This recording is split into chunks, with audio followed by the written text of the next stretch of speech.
The question is there rebirth? If it's there, what is the basis for one being to go from one birth to another? What is it that carries a person from one to another? Now if you need to understand this, you must have some understanding of the mechanics of who you are. I'm talking about the mechanics of how a human being is built. See, when you say I'm a human being, the outermost periphery is the physical body. In yoga, we look at everything as body because it is easier for you to understand that way. So we see the body as 5 dimensions or 5 sheets. Physical body is known as Annamaya Kosha. Annamaya Kosha means… Anna means the food. This is food body. Next one is called Manomaya Kosha. That means it's the mental body. The third one is called Pranamaya Kosha, which means the energy body. Physical body, mental body, energy body. All these 3 dimensions are physical. They are physical existence. Physical body is very gross, mental body is subtler, energy body is even subtler, but all these 3 are physical. It's just like the light bulb is physical, you can see that. The electricity behind also is physical, isn't it? The wire that connects is also physical, the electrons that flow through the wire also are physical existence. So similarly, physical body, mental body, pranic body, all are physical dimensions of life.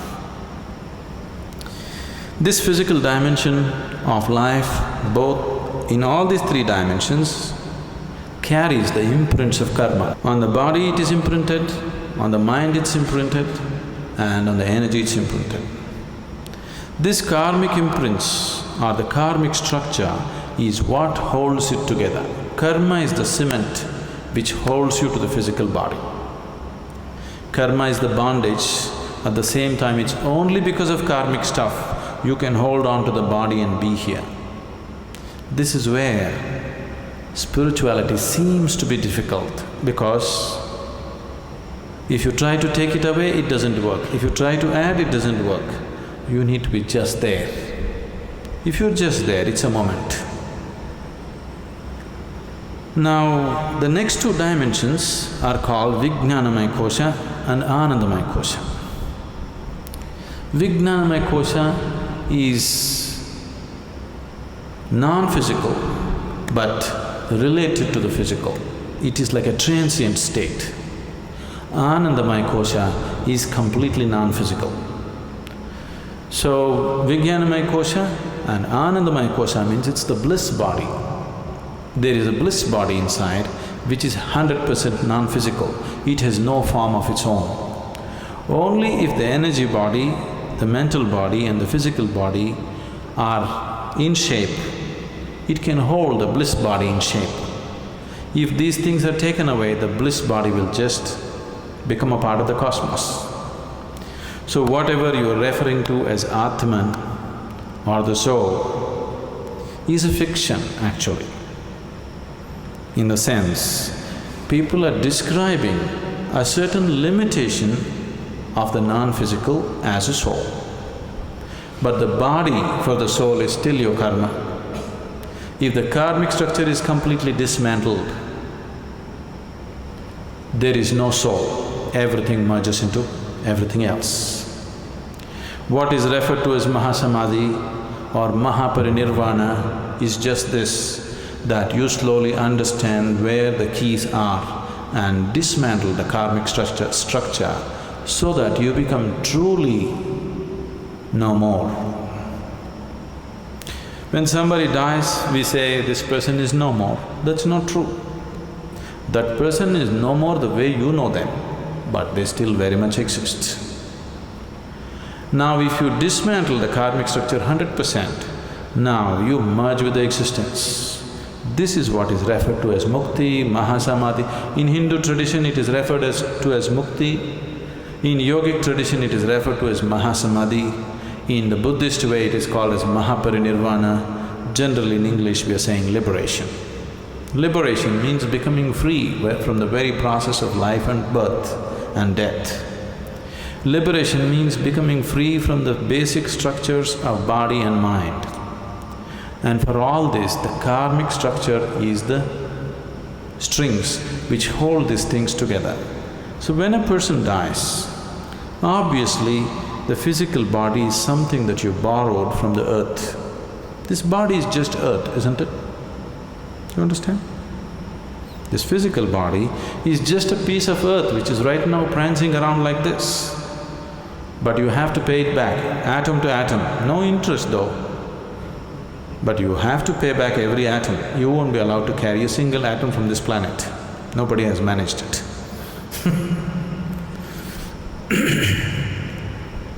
Physical body will fall apart. The mental body and the pranic body, depending upon the strength of your karma, goes on.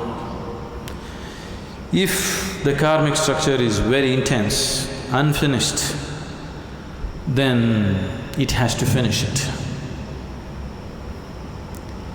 If the karma has become weak because it has run its course, then it very easily finds another body. If it has to find another body, the intensity of the structure should come down, it should become passive. If it is very intense, it cannot find, it has to hang. So this is what you're referring to as ghosts. Somebody is dead, his karmic structure is still intense because it's not over. Now he needs much more time to find another body, he still exists. And the more intense his karmic structure is, the more visible he becomes, or more experientially available to people. There are innumerable such beings all around you, if you whether you know it or you don't know it. But most of them you won't feel because their karma is dissipated. They're just waiting for more dissipation before they find another body. But if their karma is very intense, this is why they told you in the tradition, if somebody dies unnaturally, either by accident or suicide or some other way, they will become ghosts. It is not so, everybody becomes. It is just that they are more experienceable. They are more available to your experience because they have more intense karmic structures. So you people may experience them little more than other beings who die of old age. If one completely completes his allotted karma for that life, he will die just like that, without disease, without accident, without any injury. When one dies simply like that, that person may find another body within hours. This is why in this tradition always they said, if one completes his life and dies peacefully, it's the best way to die because he need not hang around. Immediately it goes on. Now when you walk the spiritual path, the ultimate goal for every spiritual seeker is, he wants to break this whole process. Or otherwise, to use an analogy, we can say, what you call as my soul right now is like a bubble. The outer periphery of the bubble is your karmic structure. Inside, there is air. Suppose you blow the bubble, you burst the bubble. Where is the air? Where is your air? There is no such thing as your air, it's become part of everything. So what you call as soul is fictitious because there is no such thing as your soul and my soul and somebody else's soul. Right now, this unboundedness is contained in the limited karmic structure, so it makes you believe as if this is a separate entity. If you take away the keys which hold the karmic structure, then it just collapses. So, this afterlife, next birth, don't believe all this nonsense.